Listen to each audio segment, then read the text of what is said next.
noite, pessoal. Estamos aqui mais uma vez para podermos dialogar, conversar, debater.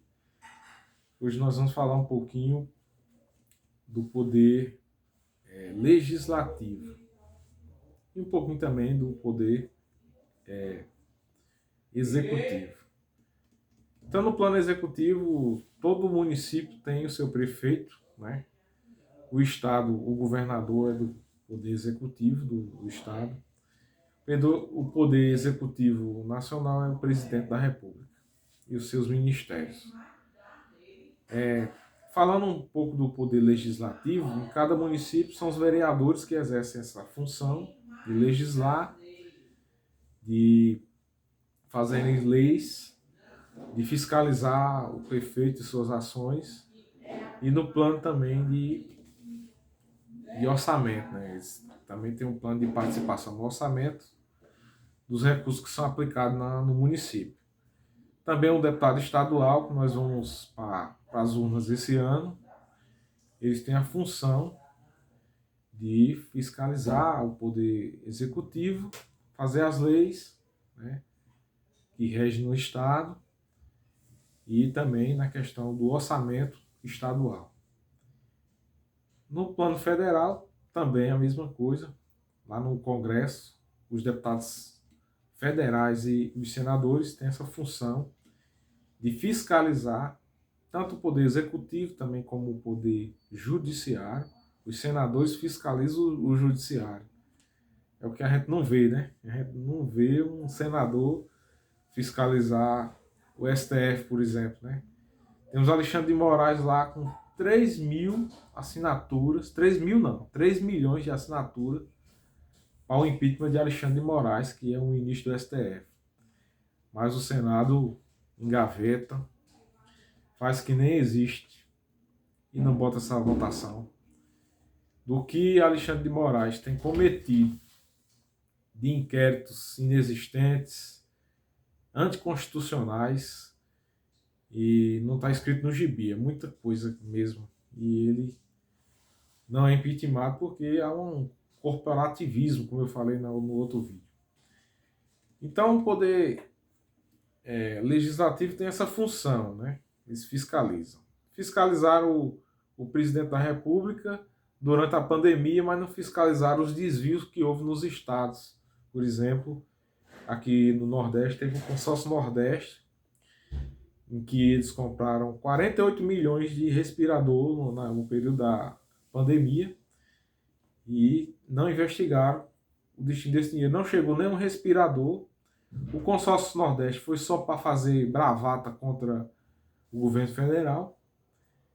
Não realizaram nada de concreto. Esse consórcio Nordeste era composto pelos 9 estados do Nordeste, cuja função era adquirir produtos em comum para o combate ao coronavírus ali no ano de 2020. E também outros produtos que eles poderiam se juntar e comprar. Mas não trouxeram nada. Pegaram os 40 milhões da União, aplicaram lá e não chegou nenhum respirador. O período da pandemia foi terrível. Foi o período mais, vamos dizer assim, corrupto que o Brasil viveu em termos de saúde. Muitos desvios, e estão até hoje aí, estão até prescrevendo. O único governador que caiu no período dessa corrupção aí da pandemia foi Witzel, lá no Rio de Janeiro. O único governador que chegou a cair, foi impeachmentado lá, rapidamente, foi muito rápido o processo dele, lá no Rio de Janeiro. Mas no resto do Brasil, não. O resto do Brasil correu solto. Até vinhos foram comprados no lugar de produtos para suprir a necessidade do povo. Então, lá no Congresso Nacional, os deputados federais e os senadores são encarregados de fazer esse trabalho de fiscalização, legislar, né, fazer as leis, projetos de leis, o orçamento também, questão do orçamento nacional, existem as emendas parlamentares, e tudo isso aí é um trabalho feito por eles lá, né, eles são representantes do povo, né, Já que o povo todinho, 210 milhões dos brasileiros, não pode estar lá no Congresso, então esses 513 deputados federais estão lá e mais 81 senadores, é muita gente, né?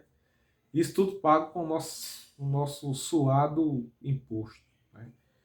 Nós, 210 milhões de brasileiros, pagamos impostos para pagar essa turma toda. São os vereadores, são os deputados estaduais, são os deputados federais, são os senadores, poder executivo, governadores, presidente da República, seus ministérios, o poder judiciário, né? Sabe lá a regalia, lá o orçamento gordo lá do STF, muita gente ganhando muito dinheiro lá. Então, esse povo tem que mais é que trabalhar, se preocupar com a população, né? Necessidade do Brasil hoje, a inflação aí acima dos 2 dígitos. Muitos culpam o presidente da República, mas na verdade ele não é o culpado dessa disparada dos preços. Nós tivemos uma terrível pandemia, né, que devastou o Brasil. Depois, em outra oportunidade, nós vamos falar do caos que foi a pandemia. Fecha tudo, fica em casa. Prejudicou muitas pessoas, está prejudicando até hoje. Então a história vai dizer, né? Quem teve esse lado obscuro, como foi que se comportou cada um deles. Eu queria mandar um abraço aqui para todos, né? Vou falar aqui alguns nomes, os nomes que eu não lembrar, porventura, me perdoe. Mas eu quero mandar um abraço para o Inácio Falcão, o Nivaldo, né? Trabalhador aqui com a gente, o Alberto, o Cleiton, colaborador, né? Que trabalha conosco, o Fabão, que saudade, Fabão. Vamos se rever por aí. Berlândia, lá em São Paulo, um abraço, Berlândia. Um abraço para Daniel e Sidney, os irmãos, também das antigas. E um abraço especial para a igreja Castelo Forte, todo o pessoal ali da igreja, o pastor Estênio, o pastor Geraldo, Juvenal, Valdo. Um abraço para vocês, um cheiro no coração. E dizer que Deus está cuidando de todas as coisas.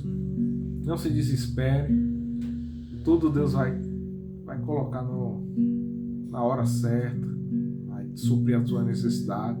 Tem uma música que ela diz assim, que Deus cuida de nós, né? Só vou cantar só o refrão.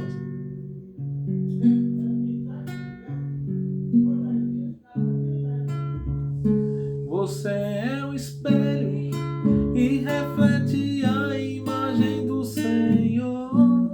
Não chore se o mundo ainda não notou. Ele está aqui para reconhecer o seu valor. Ele está aqui para reconhecer o seu valor. Um abraço para vocês.